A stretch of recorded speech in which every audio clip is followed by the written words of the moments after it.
we are. We are 3 weeks out from the SEMA reveal of the 48 GT3 project, and today I'm gonna get down and dirty because I'm gonna be painting the Ferrari, which is something I never do on these builds. We always drop it off at the paint booth and pick it back up and it's done. But today, that changes. Say it. This is what's gonna happen. TJ is gonna come here, he's gonna f it all up, and we're like, all right, good job, TJ, get out of here.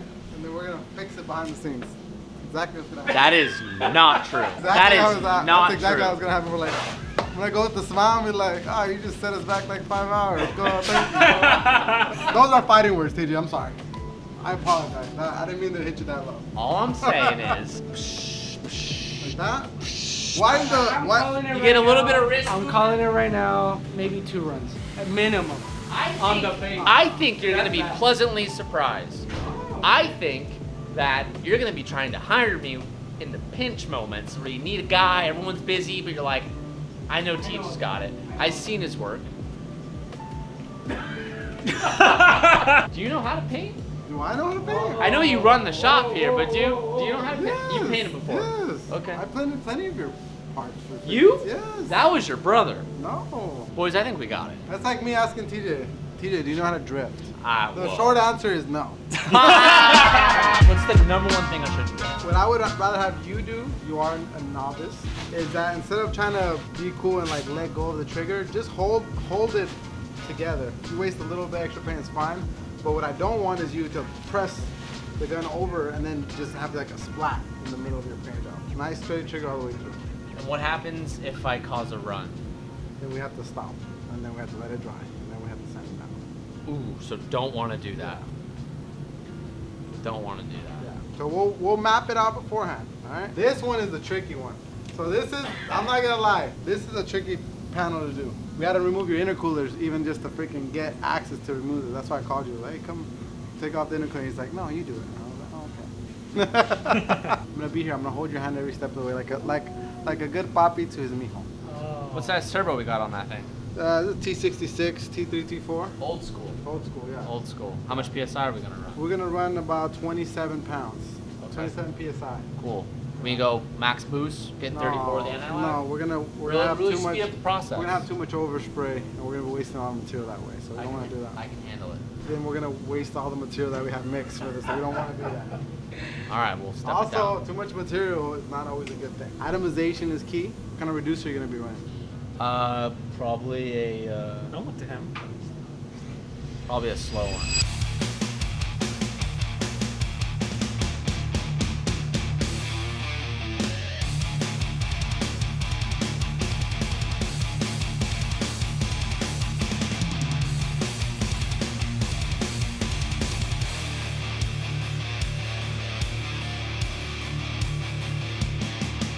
So at this point in the video, you're probably thinking, I wonder what color he's doing. Is he gonna do BRG? Is he gonna do yellow, orange, red, white, blue? We got a problem, folks. There's a fly in here. It's right here.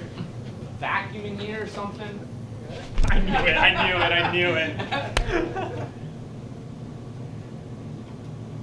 That's the guy that's going to be painting this car. Are we doing one of these? Oh, A little bit of this? A little bit of that. I'm gonna have the paint roll go crazy with my moves. Yeah. They're gonna be like, whoa, what a method. I'll be doing one of these. Just get used to the water. Just testing the trigger, dude. Testing the trigger, okay.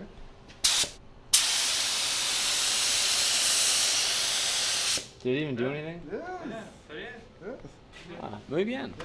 So I don't ever want to like pull the trigger while I'm facing the surface. No, you could. You can definitely do. You can definitely keep it like this. All right.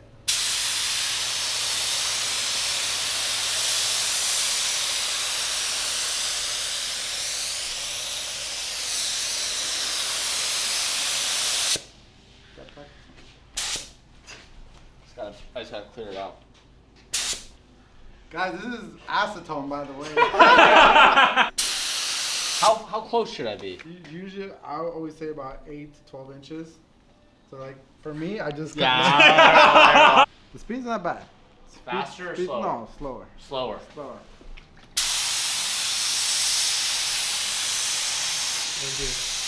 Not bad. Yeah. It's not bad. Dude, take the water off. Give me the paint. Watch this transition.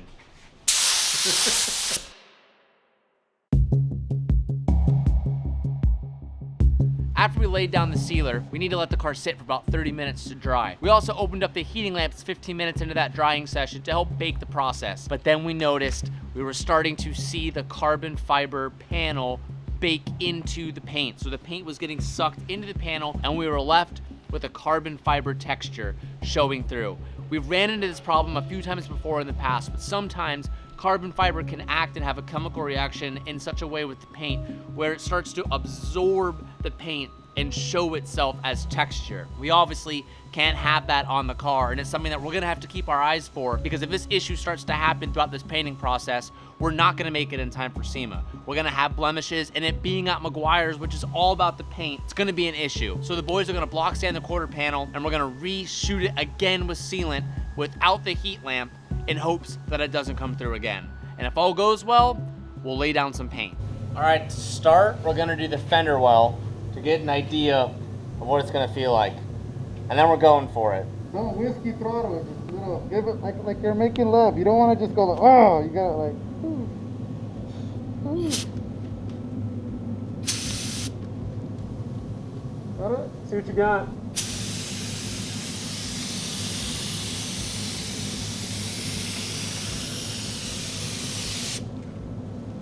I got scared, I let go. Hard to get my thing in there. Well, it's a little light. Do I need to go heavier? This is a hard part to start, because it's awkward to get in there. I know. You can't just like keep going. You're doing this before you do the panel right now. But I'm not gonna throw you on the panel right now until you get comfortable with it. I'm so comfortable. I've always wanted to do that.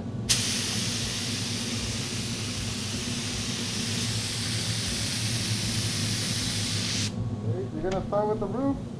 Oh, I'm gonna start with the roof. The roof is sketchy as I know. But then here's the deal. The reason why you start with the roof, right? It's gravity, right? You start with the roof, overspray. It's coming down. So you start with the roof and then you move down. You move down. You want me to start from the middle? I'll start one side if you want, you do the other side. Okay, so you want me to start it first? I'll start it if you want. Up to you. I'll start it. You wanna start it? I can't screw that up. You cannot screw that up. That's like, if we get a run there, that's big trouble. Yeah. And ultimately, Oscar talked me out of it. As much as I wanted to do it and at least start it, Oscar said if I was to mess up the roof or make a puddle or a run, it was pretty much gonna make us dead in the water for SEMA. So I decided to get my brain straight and let him spray one half of the side of the roof. I paid attention to his pace, his depth, his trigger pull, and after seeing that, I got behind the gun and started making some passes.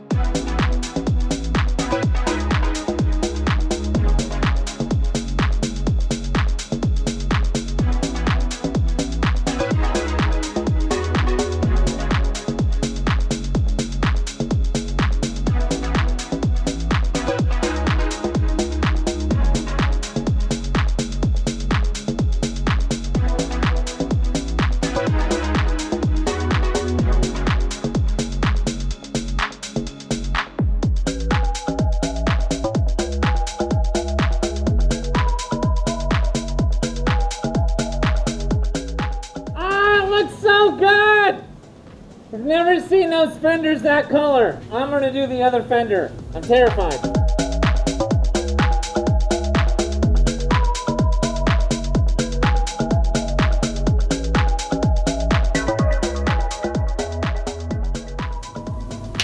Oh! Dog, that's terrifying. Do you ever like find yourself not thinking about what you're doing? You're like, oh shit, I gotta slow down, or is my trigger speed enough for my Dude, I'm on the inside, I'm panicking. Your side's definitely a lot less patchy than my side. When they dry, it's gonna be more even. Yours is just a little light. Getting your pattern down is gonna be a little bit hard. You have to like, usually what I do is when I see a panel, I kind of break it down into sections. Like this is one section, section. So I just break it down like that, you know? I just started thinking about how expensive it would be if I f***ed up.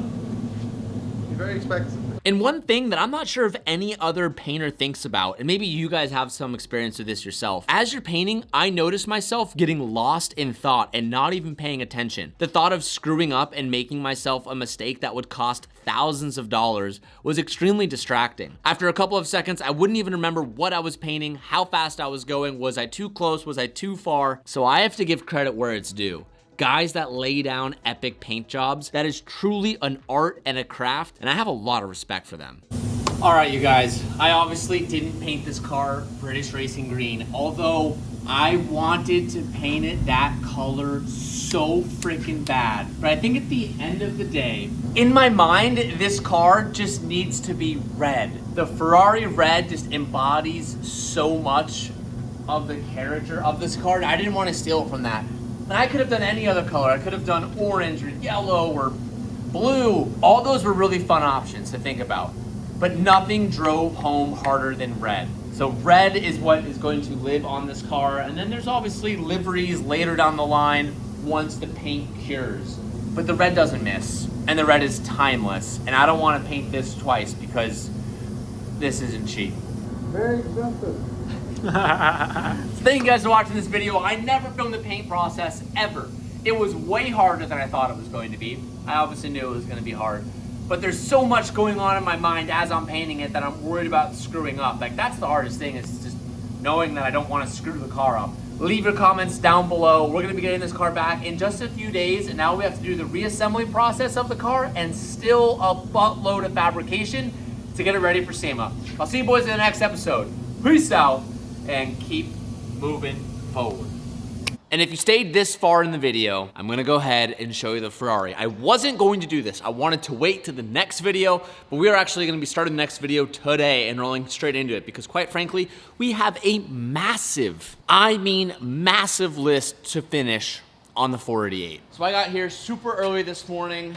It's just about 8 a.m. and the Ferrari is supposed to be showing up any second now on a flatbed. We are leaving for SEMA next week. We started this video days ago and I said it'd be 3 weeks out, something like that. Guys, we have literally 9 days. 9 days. That's including Saturday and Sunday. Before you go ahead and comment, I don't understand how every single year you are running out of time every time. We planned this so far ahead and gave ourselves so much time, but just everything that we accounted for just took even longer. And the car's been at SOS for like 2 months, and it wasn't supposed to be 2 months, but now it's been 2 months, and that's just the issue with doing things that don't exist. Time just keeps adding on. We're trying our best. We're gonna get it done. I know we're gonna get it done, but your boy is stressing. And any second now. Any second now. I was like, yeah, let's get it. Oh, it does look good though.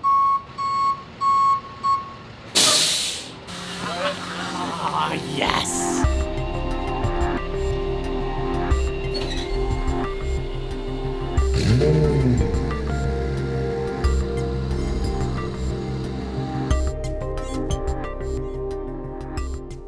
We are already moving on to the next phase of this build, which I'm not gonna show you guys, but we're doing the lights. I'm not gonna show it to you now. You guys wanted the endurance race lights, so we are doing it for you guys. So I'll see you guys very, very soon. And the next couple of days, we'll have the next video out. SEMA is coming up way too fast. Thank you guys for watching. I'll see you boys in the next one.